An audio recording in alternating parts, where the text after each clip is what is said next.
Dans cette vidéo, je vous présente des destinations françaises parfois trop peu connues et qui peuvent vous inspirer pour des week-ends ou bien des vacances parce que je souhaitais vous parler de mystère, d'aventure, de réenchantement du quotidien en France. Ce pays, je l'ai surtout connu à travers mes lectures de l'époque romantique, de ces auteurs folkloristes et des quelques années de scolarité faites en Lorraine avant de finalement venir y vivre et y travailler depuis bientôt 10 ans cette année. Je l'ai connu à travers ma grand-mère et une partie de ma famille d'abord, puis par mes amis ensuite, et il y a une forme d'idéalisation évidemment, mais c'est aussi ce qui m'a donné envie de venir y travailler durablement, surtout compte tenu de sa richesse culturelle. Parler de croyances, de fantastique et en parler ouvertement, ça peut paraître bizarre, mais je trouve que ça aide à plus facilement connaître et sympathiser avec une personne. Surtout, j'ai la chance de pouvoir creuser ces sujets et vous les partager, et depuis quelques temps, j'aime notamment explorer ces aspects en France.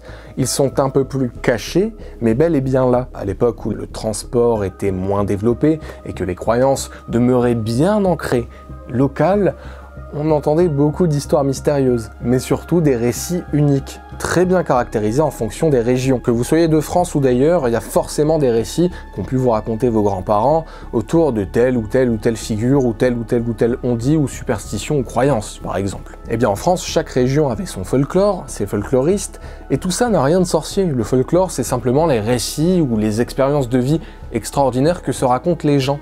Des témoignages qu'on ne s'explique pas forcément, mais qui ne sont pas forcément inexplicables, et auxquels on croit ou non. Nos grands-parents en avaient, nos parents en ont, je ne sais pas pour vous, mais j'en ai. C'est universel, et parfois, dans certaines régions ou bien pays, un récit extraordinaire commun se crée. Une légende, une version alternative du réel qui donne lieu à une autre dimension.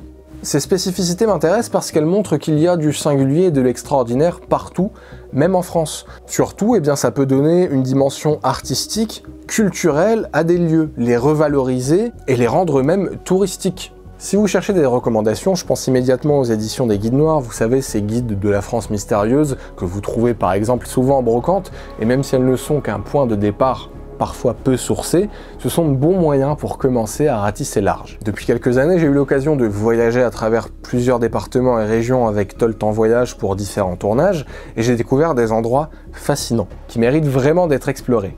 C'est incroyable de voir comment chaque coin de la France regorge de récits captivants, et ce qui est remarquable, c'est que la France est une véritable porte d'entrée vers le culturel. Et tout cela grâce au pouvoir du storytelling. Je pense qu'on peut revaloriser des lieux, qu'ils soient esthétiques ou non, simplement en découvrant et en partageant leurs histoires. Alors aujourd'hui, je souhaitais vous faire un petit florilège de mes découvertes les plus marquantes que vous avez peut-être vues si vous avez vu toutes mes aventures sur le terrain, dans la playlist qui est dédiée, mais j'espère que ça vous donnera envie de découvrir ces endroits ou bien d'en explorer d'autres, parce que cette vidéo, c'est à la fois l'occasion de revisiter tout ça à travers un best-of, mais c'est aussi mon envie de vous partager plus frontalement pourquoi j'aime le mystère, l'extraordinaire, pourquoi ça n'est absolument pas un loisir infantile, mais que c'est au contraire une thématique qui nous concerne toutes et tous, qui a surtout une portée culturelle et qui peut ouvrir vers d'autres horizons. J'ai été assez marqué par les forêts en Creuse, au sud de Guéret, dans la forêt de Chabrières par exemple. Vous pouvez y découvrir des pierres à légende. Vous savez, ces pierres étranges, témoins silencieux de temps révolus et imprégnés d'anciens cultes païens. Vous pouvez aller d'une pierre à l'autre et découvrir ces légendes traditionnelles qui sont encore racontées par certains folkloristes, jusqu'à celles plus anciennes qui évoquent des cultes druidiques en des temps immémoriaux.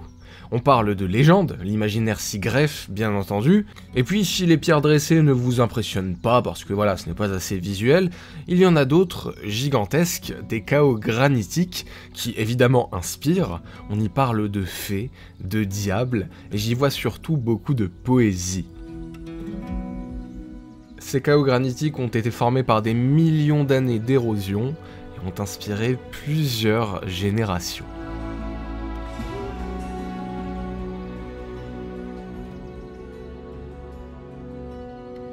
Et puis en voiture près de Crozant, on a croisé pas mal de ces croix pâtées, des croix en granit. Et leur présence silencieuse rappelle évidemment la profondeur des traditions religieuses de la région. J'ai même passé la tête sous un des brebis noirs qui, dit-on, avait soit le pouvoir de soigner des maladies, soit de rendre fou. Le folklore récent est imprégné de religion, il y a donc beaucoup de superstitions religieuses qui sont à découvrir en Creuse, des histoires d'eau miraculeuse, ou encore les fameux ponts du diable et autres symboles de vice ou protection.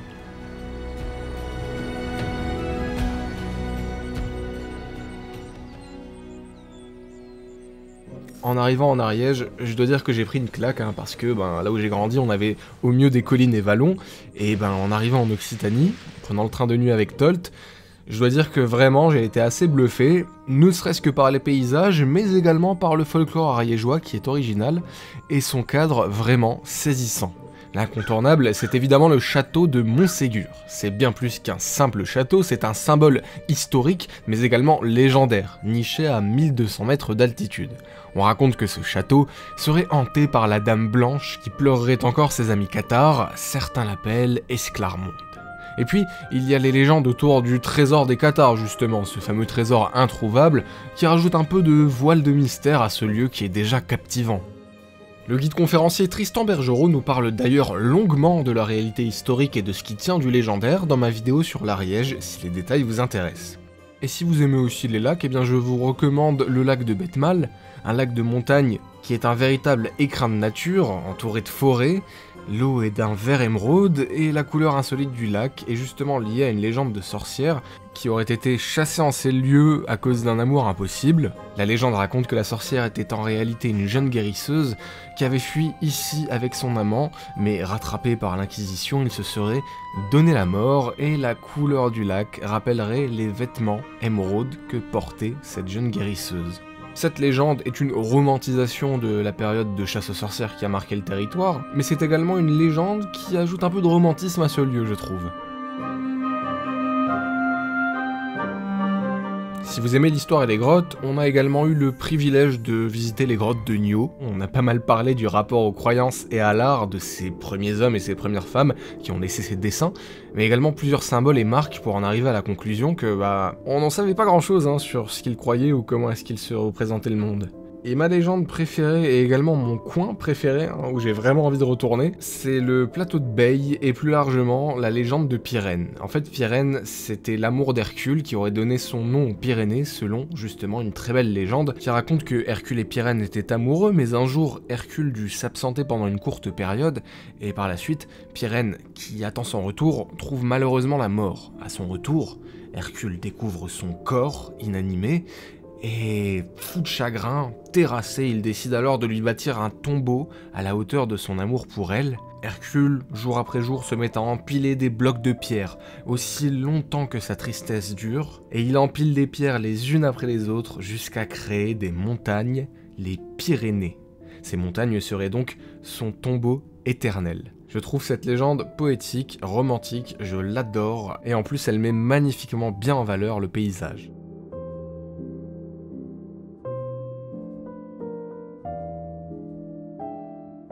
En un peu plus sombre et mystérieux, il y a la Loire-Atlantique. Alors déjà, vous pouvez y revivre les légendes de la chasse sauvage ou fantastique, le long des marais de la Brière. C'est une zone humide qui s'anime la nuit, dit-on, du son des sabots du troupeau spectral de la chasse sauvage. Et ce bruit qui est un mélange de hurlements et de grondements, il résonne encore dans l'imaginaire local, et il ajoute une dimension effrayante et envoûtante à ce paysage qui, dans notre cas, au petit matin, a une vraie identité.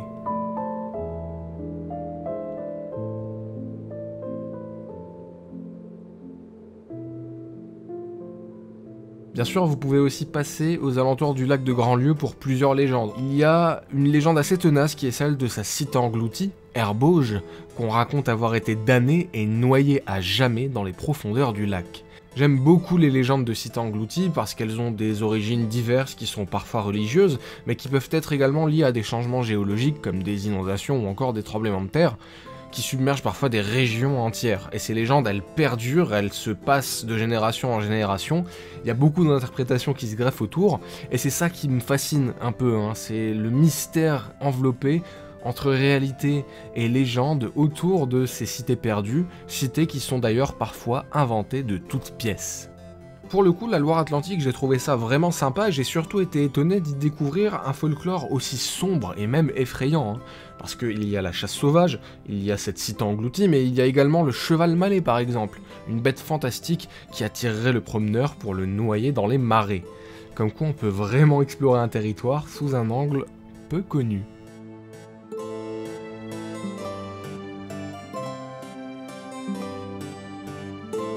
Dans l'Aisne, les légendes foisonnent, l'une des plus connues est celle de la Dame Blanche, ce spectre lié à la mort, une figure psychopompe, légende et figure païenne, devenue une légende urbaine connue dans toute la France aujourd'hui, avec énormément de variations à sa légende. L'une d'elles la place au château de Nesle, où on pourrait l'apercevoir. C'est une légende inspirée, comme souvent avec les légendes de Dame Blanche, d'une femme historique, représentée ici symboliquement. La Dame Blanche, c'est une figure fascinante et quand on creuse dans les anciennes superstitions du département, elle est vraiment ancrée par ici.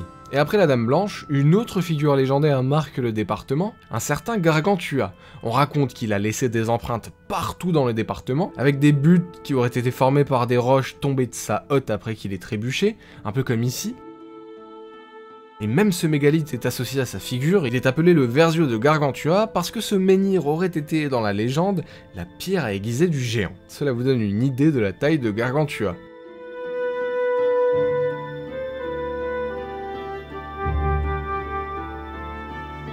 Je suis personnellement vraiment sensible à la beauté de la forêt de Fontainebleau et toutes les légendes associées.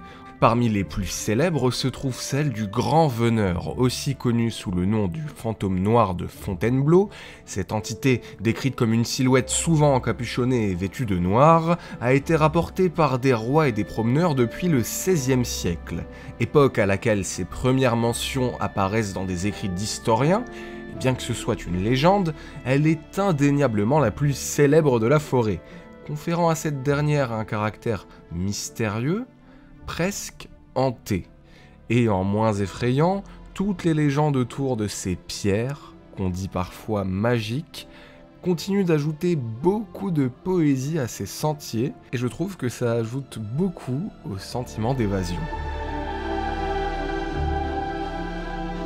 Les châteaux historiques de la région sont imprégnés de légendes et de mythes qui prennent aussi essence à Provins, dont je vous recommande le détour à la librairie médiévale pour des discussions érudites sur l'histoire des lieux et comment l'ésotérisme local s'y greffe.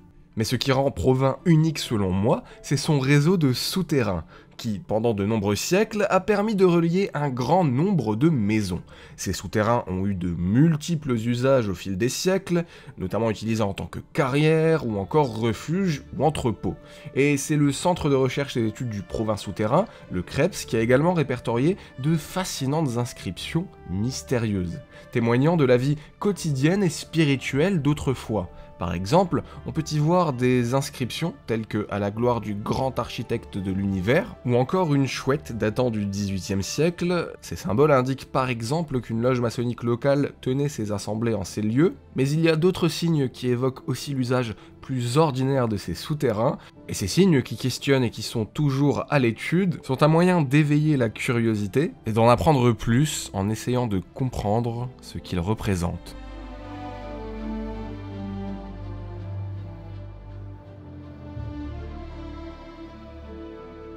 Si je vous dis Brocéliande, c'est évidemment une forêt magique et légendaire, mais est-ce que vous saviez qu'elle se trouvait en Bretagne? Alors en réalité, Brocéliande, c'est la forêt de Paimpont, environ 7000 hectares, célèbre pour être le berceau des légendes arthuriennes, et c'est notamment là, dit-on, que serait enterré Merlin l'Enchanteur. Vous pouvez même croiser son tombeau légendaire. Alors, on a suivi son parcours qui nous mène à la fontaine de Barenton, dont l'ébullition serait magique et curative dans sa légende. On peut voir le pittoresque village enchanté de Follepensée, ou encore le terrible Val sans retour, où des centaines de chevaliers auraient été faits prisonniers sans jamais pouvoir sortir de cet endroit selon la légende, et même Tréorantuc, où se trouve la chapelle du Graal, ça ne s'invente pas. Et évidemment, n'oubliez pas de visiter le centre de l'imaginaire arthurien, qui vous expliquera bien la réalité historique des lieux derrière ces légendes.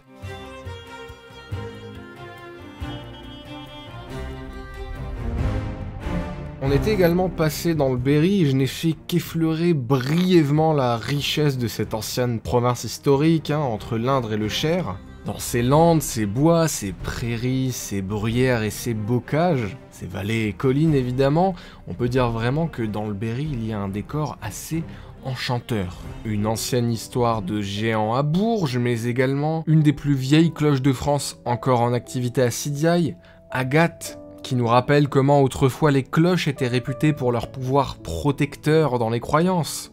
Mais ce qui m'intéresse davantage, ce sont les anciennes croyances berrichonnes, très vives mais encore gardées secrètes par beaucoup d'habitants, et ça se comprend, hein. C'est tabou, c'est assez intime. J'aimerais beaucoup revenir dans le Berry pour notamment travailler sur ces thématiques. Le peu que j'en ai vu en une dizaine de jours à traverser ce territoire m'a vraiment marqué et m'a donné envie de creuser d'autant plus.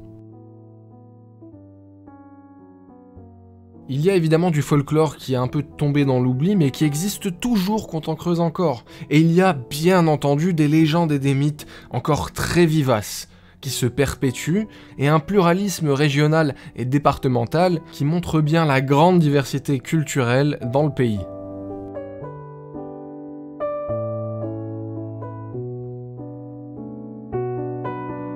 Les quelques semaines passées à traverser la France avec Tolt m'ont en tout cas conforté dans cette idée, justement, d'aller davantage, dès que possible, encore plus sur le terrain, pour aller exhumer toutes ces curiosités, tous ces mystères, tous ces faits extraordinaires qui peuvent révéler notre quotidien sous un nouveau jour, un autre jour, un peu plus poétique, un peu plus beau, un peu plus rêveur aussi, mais le rêve a du bon, quand on ne le confond pas avec un mirage.